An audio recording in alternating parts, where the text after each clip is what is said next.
Yeah, I think pretty common, as you say, with a lot of entrepreneurs, dyslexic, and found the classroom very challenging.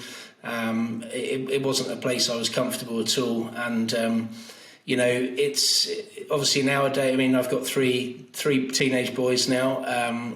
And nowadays there's a lot more support in the educational environment. But back then, it was, you were a daydreamer, or, you didn't listen, or whatever it might be. So, although there was probably a bit of that as well. But yeah, I can put it down to the fact that, I did find it really difficult. And it was sport that really, I suppose, really sort of gripped me, if you like. Being in a team environment, representing a school was fantastic. So I couldn't wait to get out there on the sports field, and because of that, I actually did have a really enjoyable time at school, looking back.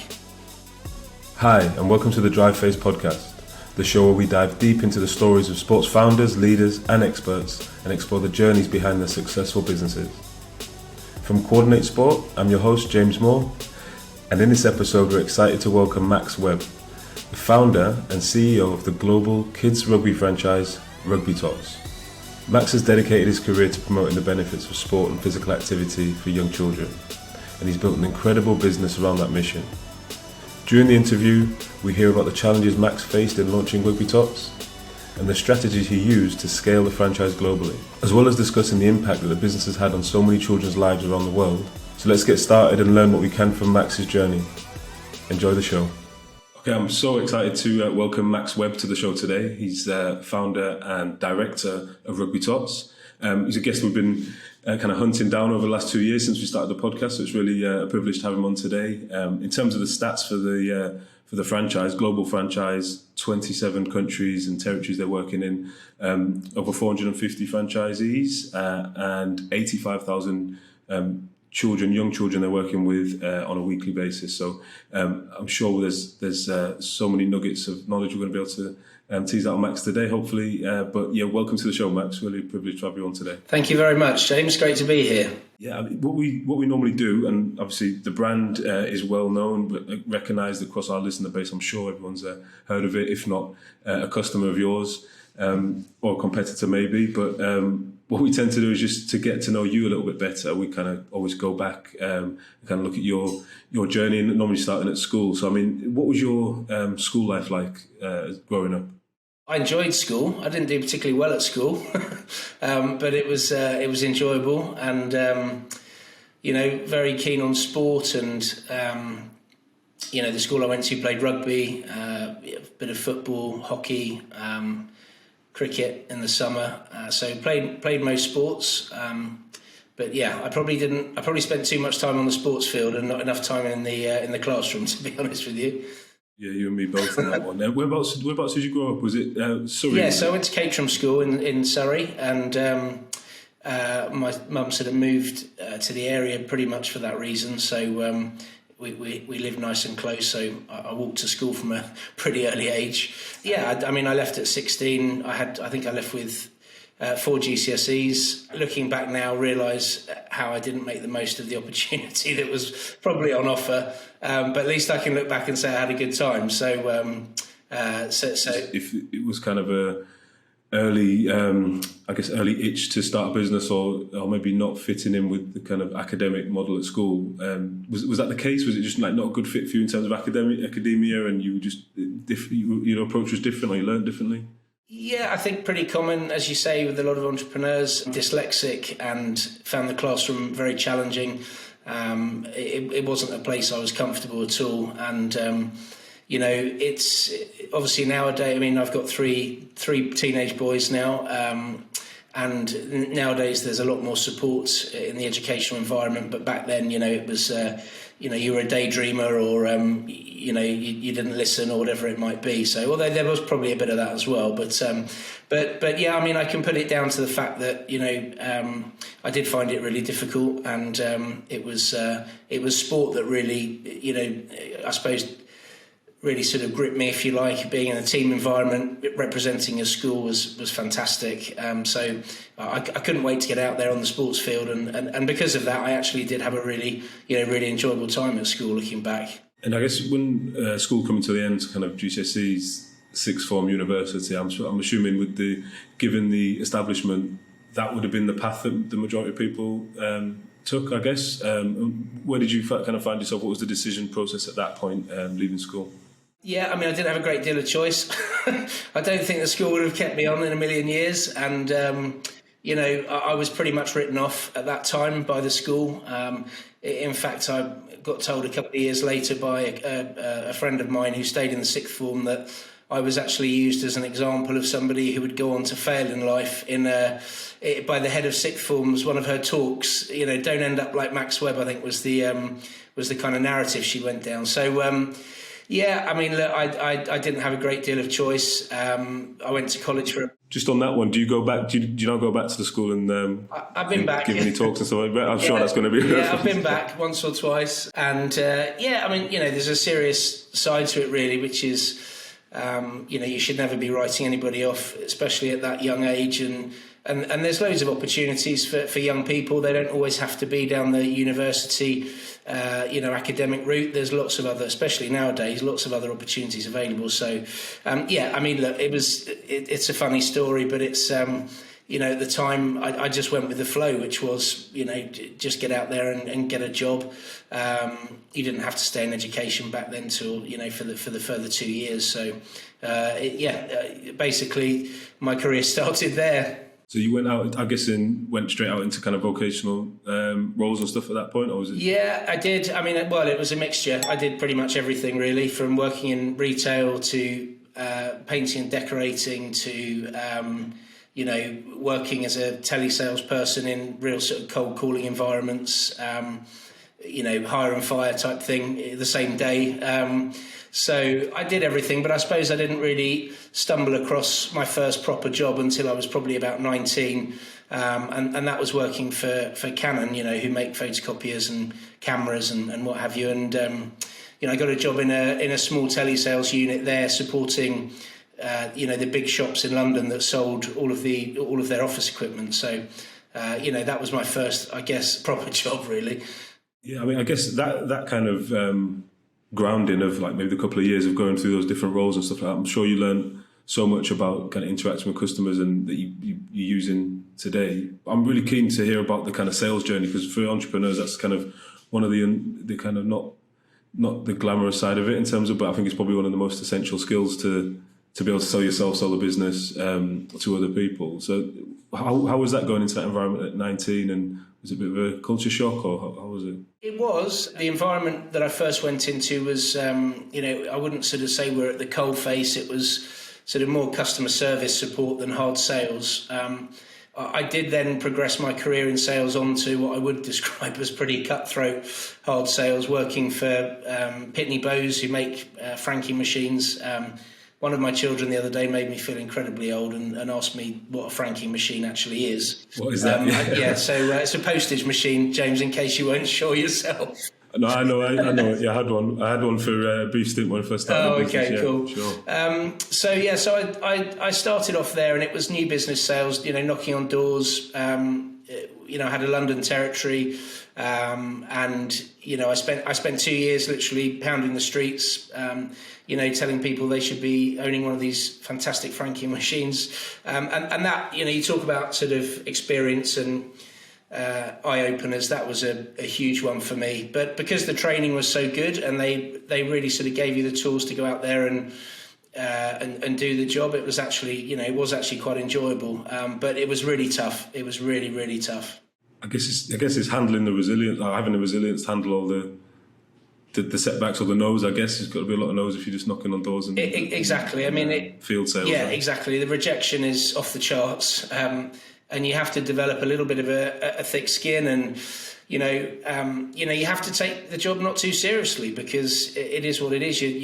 1 out of 20 people might just even let you through the door. So you have to try and have a bit of fun along the way. And normally if you do that, people sort of respect that a little bit as well. So, but I do remember many days of sort of sitting in my, I think I had a Ford Mondeo or a Vauxhall Vectra, which was part of the excitement of the job.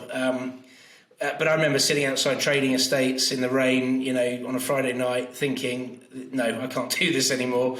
I always had quite good people around me, quite good mentors, people who have, I'd met sort of in my earlier career who in that situation I could ring and lean on and, get a bit of a kick up the backside to go and do it. Not doing it, wasn't an option really in a role like that. So.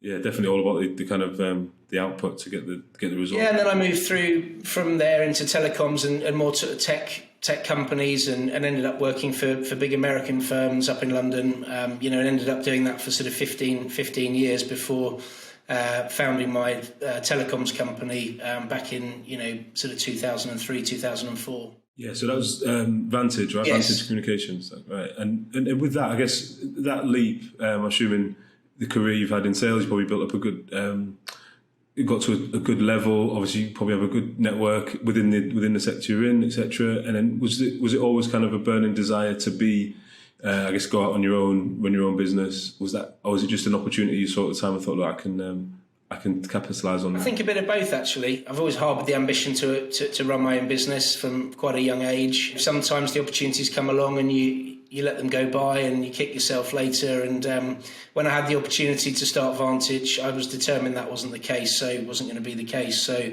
I spent a couple of years working for a smaller reseller.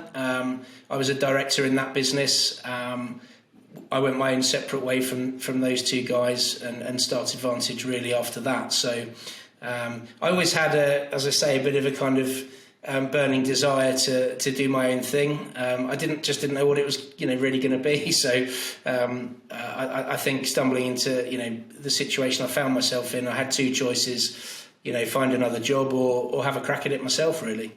I guess at that, just probably on the timeline basis, just to see where we are. So we're talking about 2004, 5? Yeah, exactly. Yeah, 2004.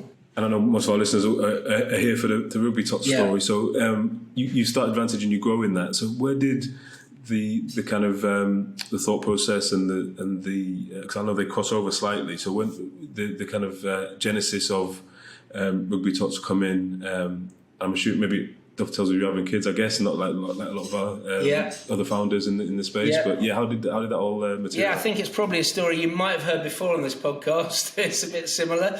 At the time back in 2007, there was not any sort of rugby. It was actually it was late 2006. There wasn't any sort of rugby specific play really out there.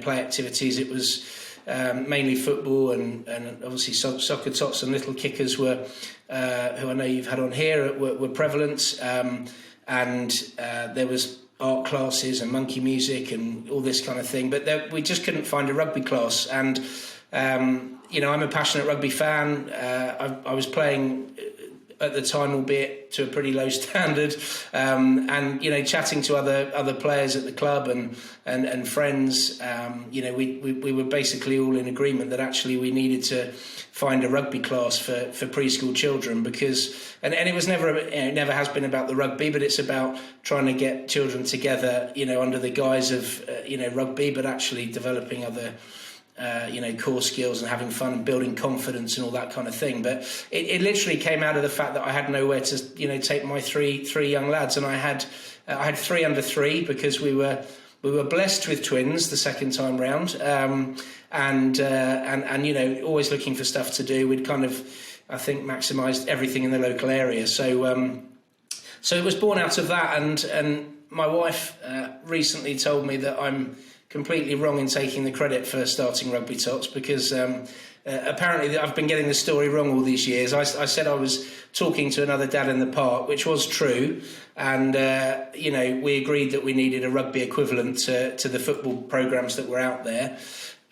What the story actually was that I rang my wife at that time, and she said to me, "We need a rugby equivalent that's out there," and she encouraged me to head down the park the following weekend and start up some classes. And that's exactly what I did. I took my 3 boys, their 5 or 6 best friends, and, we went down there with one goal, which was to run around, go crazy, have fun, create excitement. And that's exactly what we did. And that's the cornerstone of what Rugbytots is all about, today. And I guess that first class, it helps to have the three boys there, so you've always got a captive audience, and people can kind of see what's going on over there. Exactly. Already a successful program running. So I guess this is where I'm really interested. I love these stories in terms of right at the start. So the first class you're delivering it yourself. How do you go from that one class, which is informal, maybe just family, friends, to right? This is, where did you know you had something? Was it like just a line around the block in the park, or where was the thing, the kind of inflection where you thought, well, better take this a bit more seriously now, and we can start employing, or whatever the journey was? Yeah, it's a really good question. I mean, I started with I think the first week we did it, I thought, crikey, we better tell people we're doing this. So I got a clip art image of a frog. I mean, crikey, I'm sounding very old here, but a clip art image of a frog jumping over a set of rugby posts off of probably a Commodore 64 or whatever it was back then. And then I printed it off with a thing that said, I didn't even have a domain name, or I didn't even know if I could call it Rugbytots, but that was the initial sort of branding. And we started, we started sending some leaflets out, and suddenly children started arriving at the park, and quite quickly we realised that people were really, really looking for something like this. The rugby sort of community it's a very sort of almost a tribal sport. People who like rugby really do love rugby and are very passionate about it. And, we got the Rugbytots program now obviously it's consumed by not just rugby fans, but back then our initial customer base was mainly parents who had been looking for something similar to get their children into. So we had people driving from, Brighton, from inner London to come out to Reigate, to bring their children to this Rugbytots class that was just me running around with my three boys like a headless chicken. So I suppose I realised quite quickly, James, that actually there was something in this, because for people to be getting in the car and travelling for that long, and dedicating their whole morning to a half an hour, 45-minute class, I knew that we were onto something. So the answer to your question is, very quickly I decided that we would start developing the programme itself. We got lots of advice in the early days from, expertise in the educational sector, PE specialists, etc. And parents, mainly, feedback from parents. We're talking about preschool children here. So, number one aim, have fun, build confidence, not necessarily develop skills and create the next athlete, but put smiles on faces and create an enjoyable experience, not just for the children, but for mum and dad as well, or carers, or whoever's bringing the children along. So I think we've started all of that pretty early on. In the meantime, I was still building the pilot area. I was up to I can remember we were doing 3 or 4 weekday venues, a couple of weekend venues. I was still running the telecoms business, so I'd sort of go and do my telecoms meetings in a suit, pinstripe suit, and then come back to the office and stick the Rugbytots gear on, run out to the park, do a class. It was crazy. So you didn't do the Superman with the Rugbytots underneath and just pull the I should collar. have done in the phone box, exactly. Yeah. Exactly. So it's crazy times. But no, I mean, on that one, just I guess those first initial, before you start getting the support to build out the program, or just a consultation around it, I guess it's almost like you've got this. I know maybe you didn't feel it, but it's almost like.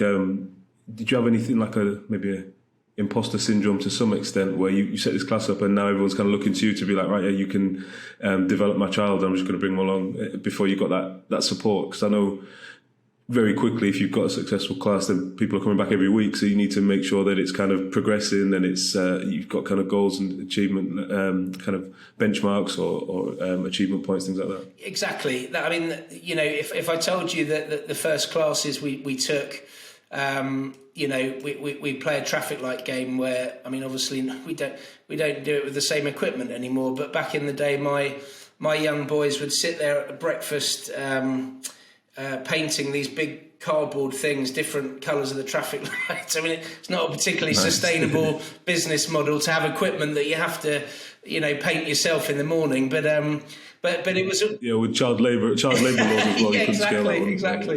But it was all part of the fun of it in the early days. It was all part of the magic of creating something new. And obviously there were other people out there doing children's preschool classes. I had an idea of the structure of these other classes, and I always felt we could do things, and I don't want to offend anyone here, but a little bit differently. I always felt we could create a slightly more engaging atmosphere for the parents and the children to experience it together, if you like, and that's what we call the Rugbytots way, and that's how we deliver the classes. You know, it's constant positive reinforcement, it's constant energy levels, it's constantly building confidence throughout the class as we go, and it's also getting the grown-ups involved to a point that they're enjoying their class as well and having fun as well, and that for me was more important than the individual games that we were playing, because I knew that would come. You know, once we started doing the research and putting a program together, I knew that would come in time. But actually,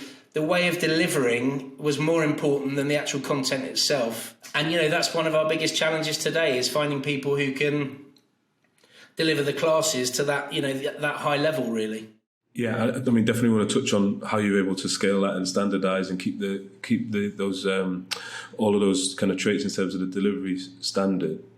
I guess I'm thinking about how you explain it there. It's almost like touching on what you said about the like tribalism, or even like the team camaraderie of rugby, which is huge, right?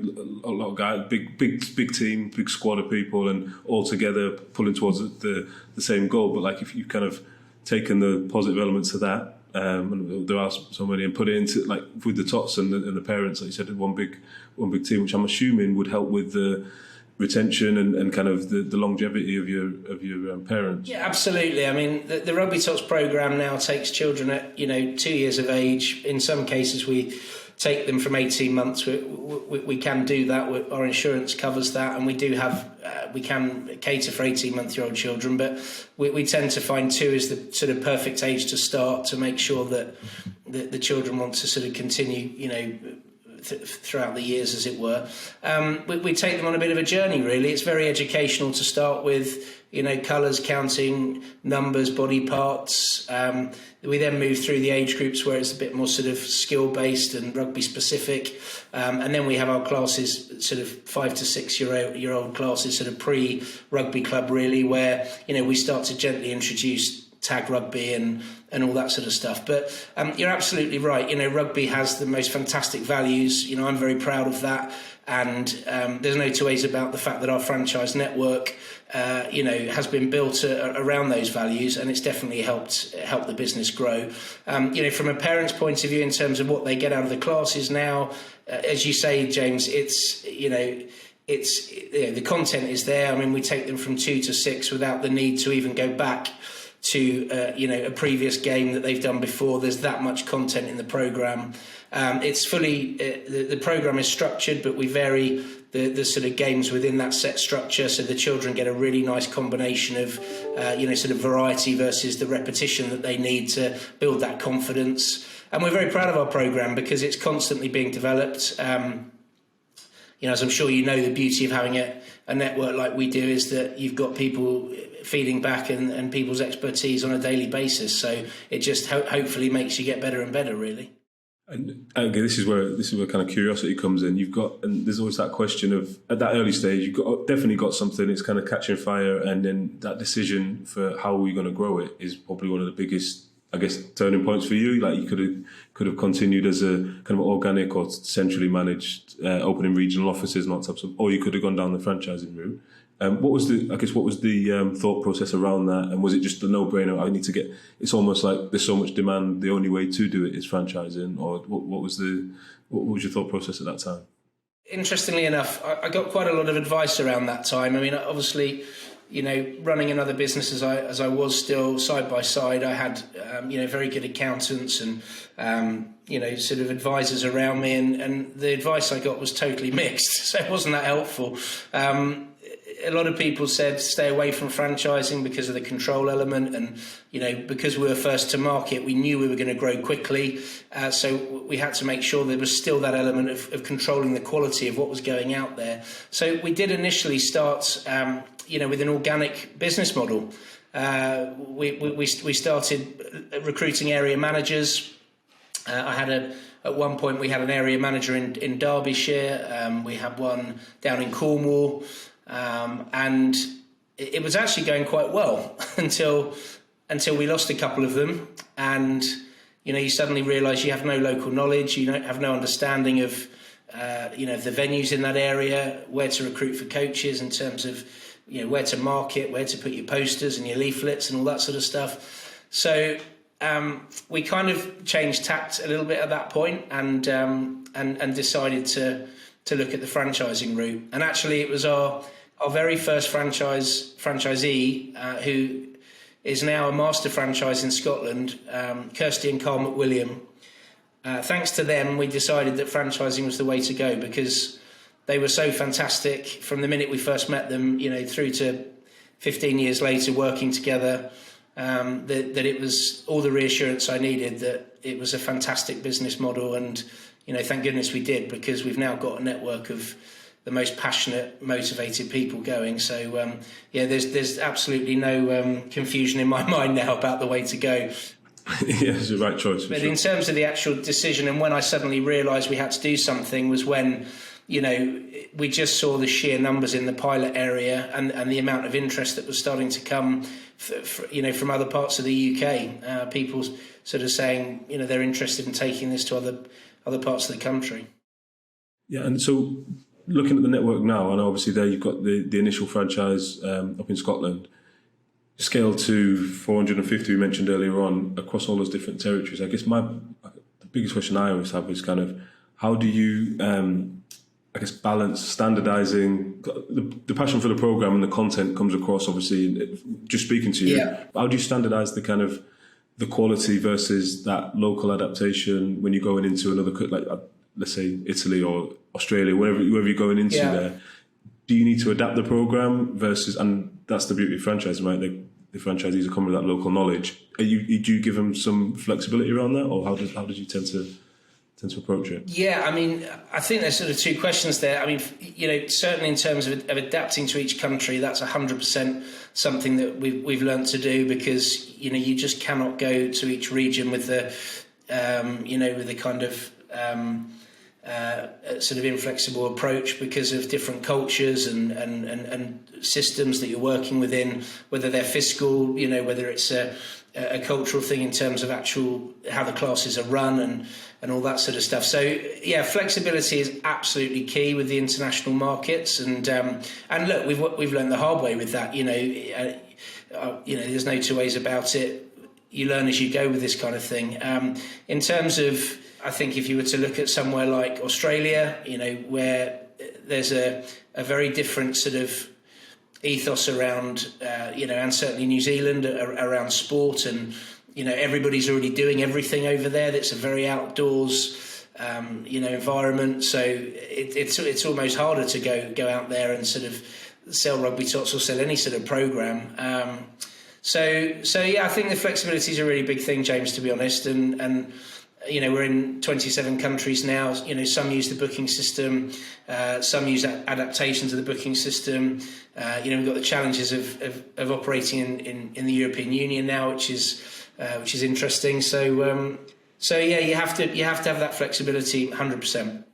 And you just mentioned it. I was just going to touch on that in terms of Brexit. So we recently did a panel with the swimming franchises. That's some of the major swimming franchises, and Paul from Water Babies was kind of adamant around Brexit. Maybe has been a big challenge to his business, and I don't know whether you see that almost like a delayed challenge. Like initially you didn't see it, but now it's kind of coming out and being more and more prevalent.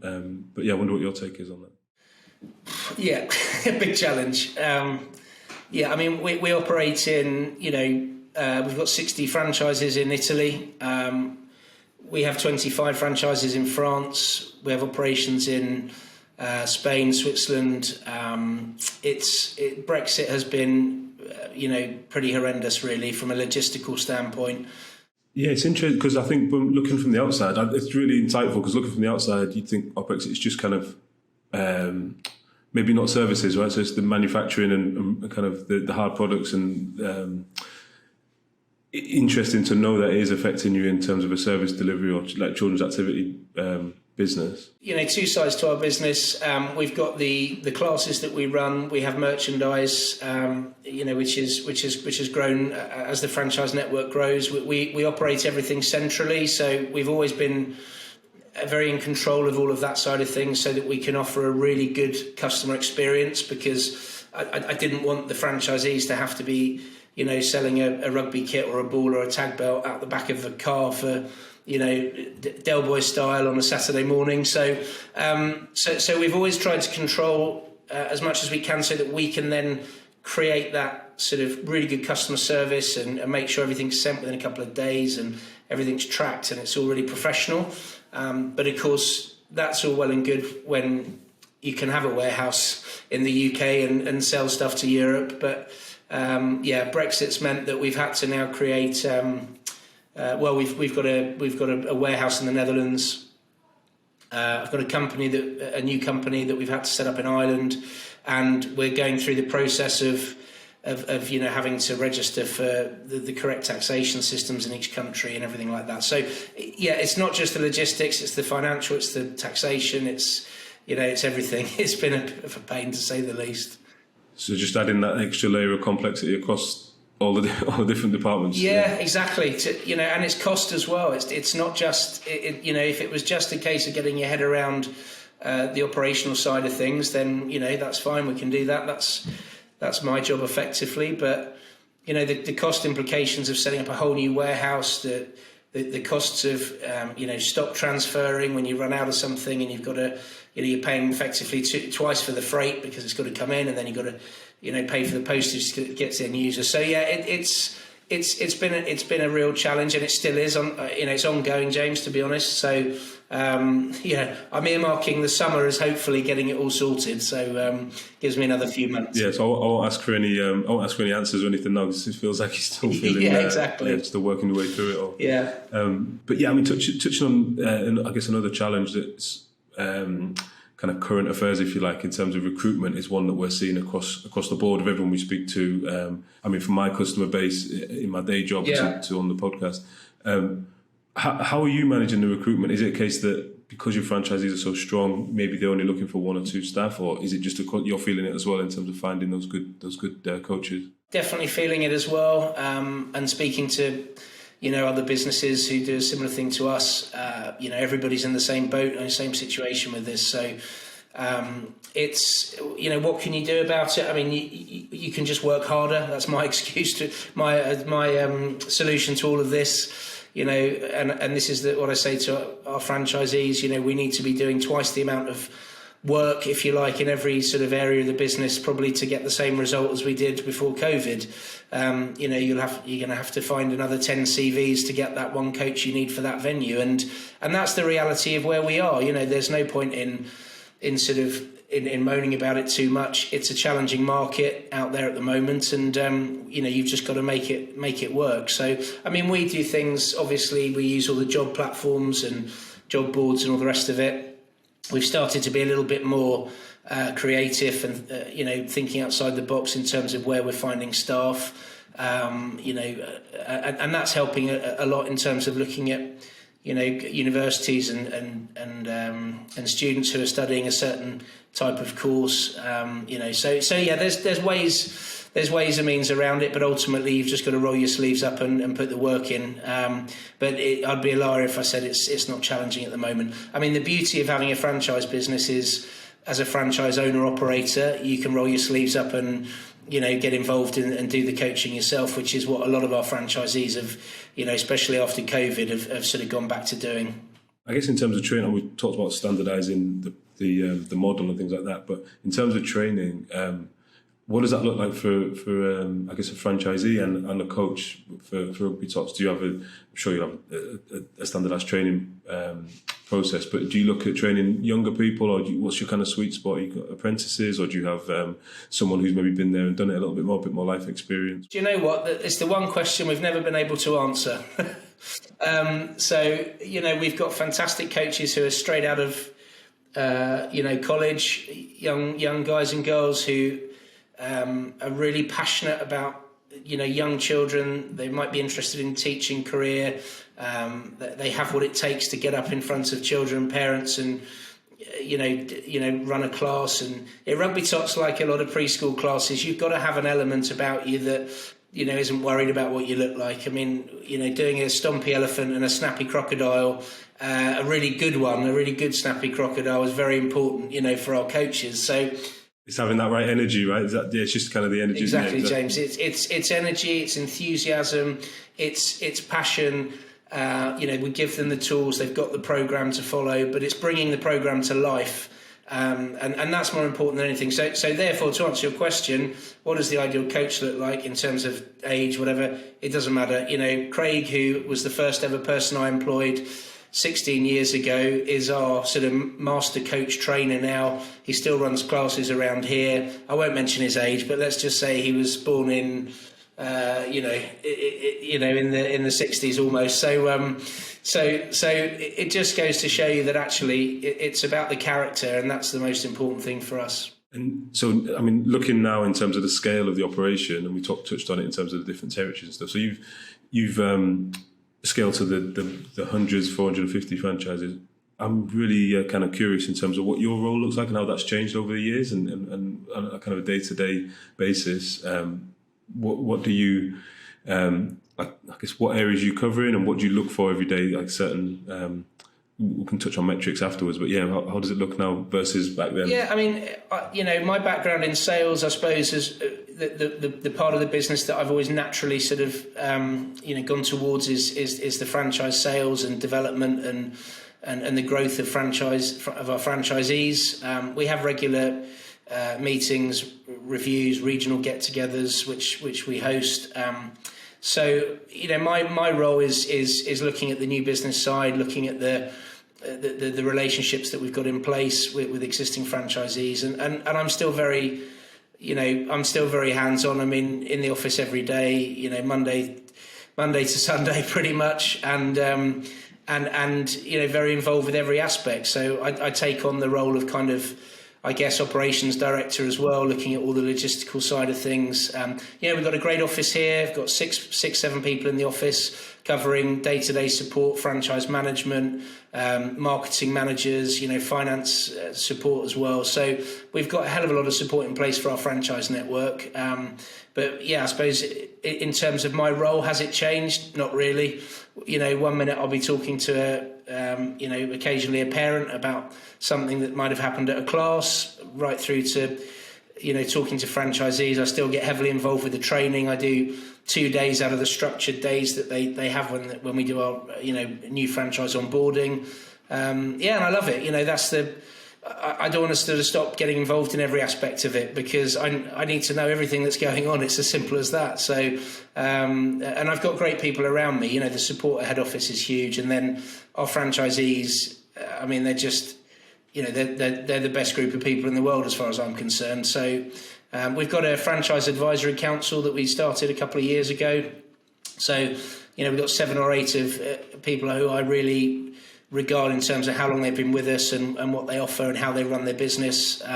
So they're a really good sounding board for me when we're looking at new sort of ideas and developments of the system or whatever it may be. So touching on that as well in terms of building the team and having the right people around is obviously the key one. But do you have a metric or 1 or 2 metrics that you always look at? So is it kind of obviously the bottom line, etc. But is it fill rates of classes? Is it number? Do you have like a kind of North Star metric that everyone in Rugbytots would know? Right, we know this means we're on track effectively as a franchisee. Yeah, absolutely. I mean, we in the last year or so we've created a dashboard on our back end system. So when the franchisees log in, they're greeted with all of the financial data in one place. So and the main thing we focus on there is capacity rates in the classes, so fill rates effectively. You'll never have a successful business if you're operating at 50-60% capacity rates in your classes. What's that number? What's that magic number for? Well, I think on our dashboard, I think green is above 80%. So if you're orange, you're under 80%. Which it's not to say that you're not running a successful business and making money. It's just ultimately, if you want to hit that sort of, that magic point of having really great venues, generating, really good profits, then that's really the number.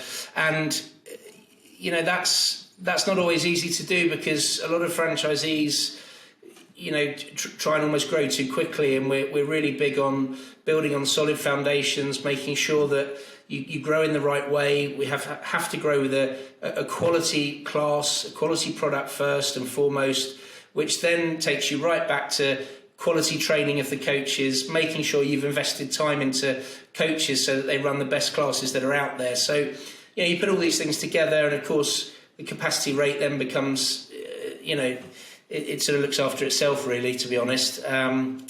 So, and obviously we want our franchisees to do well and to make money. So we do have a profit, a sort of GP that we look for when you take away those base costs. But if you were to say to me one thing, I would say fill rates, capacity rates in classes.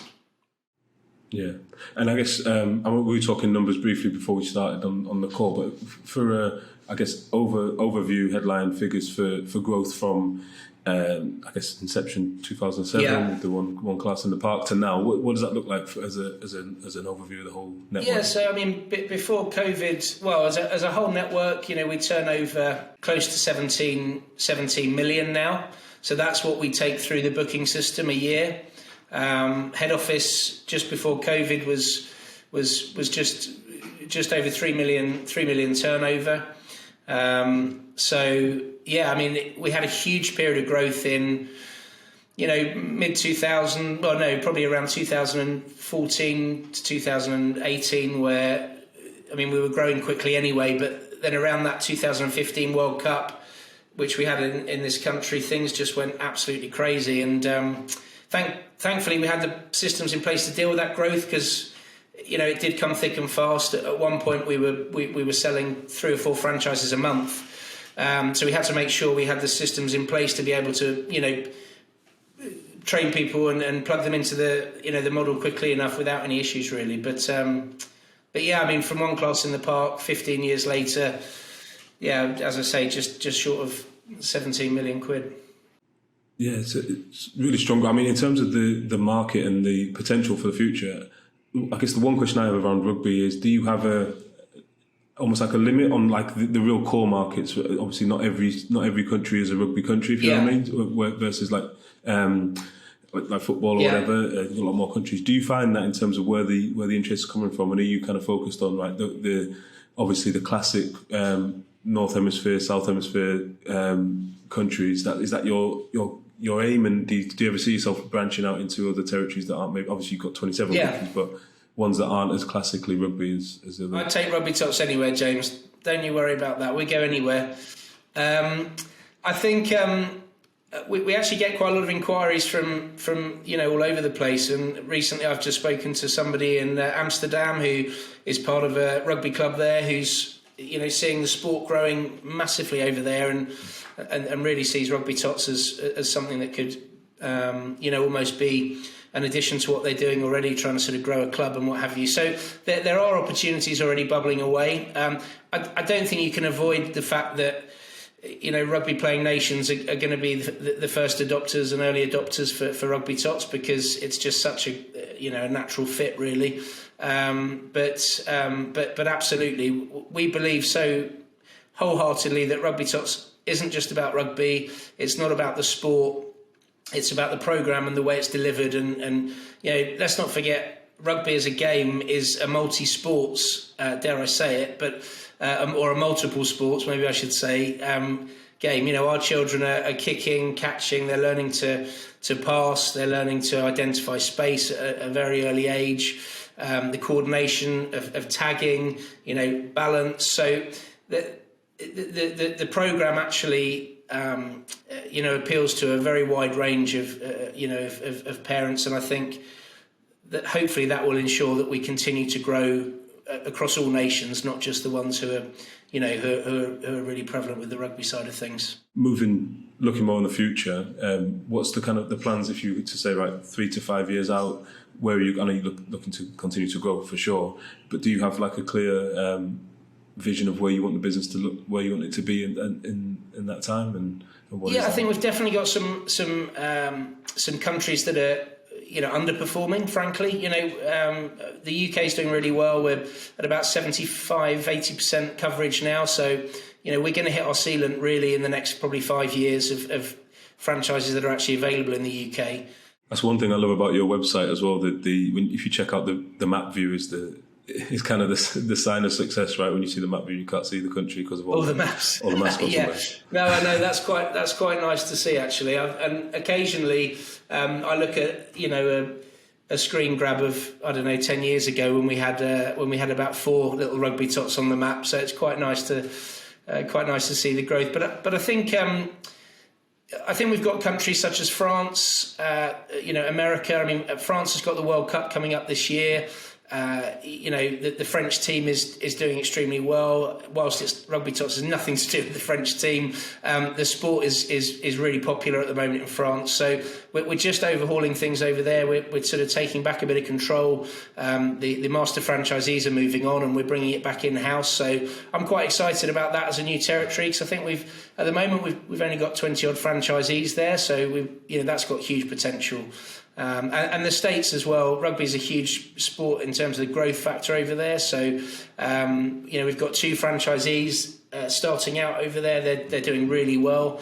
They're finding the challenges that we found probably 16 years ago, but they're ploughing through. And that's going to be a massive market for us as well. Yeah, and I guess that for you, it's kind of the ideal scenario of riding the wave. What's the popularity, and you're already geared up to capitalise on it in each one of the territories as it grows. Yeah, exactly. I mean, I'm pretty confident that we can, as long as we find the right people who are hardworking and committed to the business and they want to succeed, then we offer absolutely everything else in terms of the tools, in terms of the support, in terms of the know-how, and they've got to be hardworking. They've got to be really determined as well on their side of things. Yeah, like you said, you've been there and done it and built the systems to help anyone else who's going through it now. I guess switching gears a little bit more in terms of for you, looking more at, I guess, it's you as a leader and a director. Do you have we talked about a lot of the challenges that are coming up in kind of the macro environment, but like the day-to-day challenges that come up, what would you say they're the main ones that you have to overcome consistently? Is it people, systems, process? What would it be? Probably all of those. Exactly. The thing is with the franchise business, once you establish good lines of communication, once you have good systems in place to ensure that everybody's well supported, once you have good training platforms in place to make sure that everybody out there is being trained to your standard, your high quality standards, then the people side of things is easy because it's relationships, and that's the good bit, building those relationships. The challenge getting to that point is putting those systems in place. It's getting, the right suppliers, it's getting the right systems, the right booking system, the right back-end database, the right way for franchisees to communicate with each other, with head office, and they're the things that, they're challenging. There's no two ways about it. And it's always a bit of trial and error, James, because you can read a manual about how to do these things. You can get expertise from a franchise consultant. But it might not be right. Listen to a podcast. Listen to a fantastic podcast like this, exactly. But it might not be right for your business. It might be a slightly different culture, or people don't want to communicate on Teams. They want a Facebook group, or they don't want to go on Facebook. They want a WhatsApp group, or whatever it might be. So, you have to listen to people. You have to take on board everything that you're being told, because they are your business. Your franchisees, are absolutely your business. I've probably waffled on there and not answered your question at all, have I? No, it's fantastic. I mean, it'd be good to discuss in terms of for yourself, like specific habits or practices that you use to kind of stay on top of your own personal growth, or you kind of, whether it's moving forward as a leader or growing, or even just kind of stress management or those type of things. Do you have anything those things that you always lean on or put in place? Yeah, I think, I have, as I say, a good team around me. I think that's really important, that you have people that you can trust, people that when you do get a bit overcome or overwrought with workload, that you can delegate and you can trust those people to sort of take that on board. I do feel that having a routine is really important. So we always have a lot of structure in our working week. I know a lot of people work from home nowadays, and a lot of people in our industry especially, like that flexibility. But I've always operated a head office And I find for me that keeps everything on task. It enables me to keep structure. Always start the day with a meeting with the guys in the office to make sure they've got the tools to attack everything that's ahead of them, for that day. And then on a personal level, I just try and keep exercising. I mean, it's the only thing that, when you spend a lot of time behind a computer, which when I'm not out and about, visiting franchisees or going to classes, it's sitting at your desk. So I enjoy exercising and make sure that I'm out and about there for doing something at least for an hour a day most days. Nice. I've got a question that's probably more for you, slightly different, but people talk about balance, work-life balance, etc. But I'm curious about, let's put the kind of the founding story dispute aside in terms of who came up with the idea, but for your family, having the boys involved right from the start to now, the journey and that, it'd be good to hear how that's, I guess, the experience for you with, you have like a family business, but you've got like the boys involved at the start. They're obviously growing up with Rugbytots, gone through the program, I'm assuming, and how does that make you feel when you think back on that, or even now? It does make me feel quite emotional because it's been such a in some respects crazy journey. While I've been running this business and building it, and I'd say my wife and I together have built it because she's as much of an influence as anybody else. My children have grown up, and my eldest is 20 now, and my twins are 18 this year. So it's bizarre to think that whilst Rugbytots has gone from them doing it at 18 months, 2 years of age, to where we are now, they've also... they're not children anymore. They're now adults, and they all coach. They're all involved in coaching. My eldest is he coaches whilst he's up at university.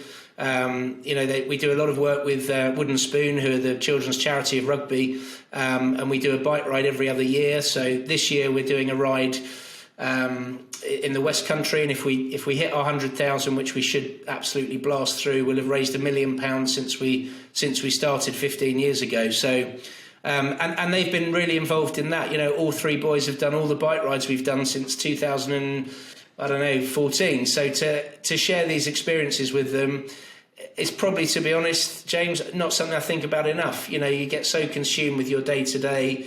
And people often ask me, do you ever look back and think, hasn't Rugbytots done well? And the sad truth is you just don't really, because you're so, driven by the next thing. But just talking to you now about it, it's been fantastic because they've been pretty much involved, at every turn really.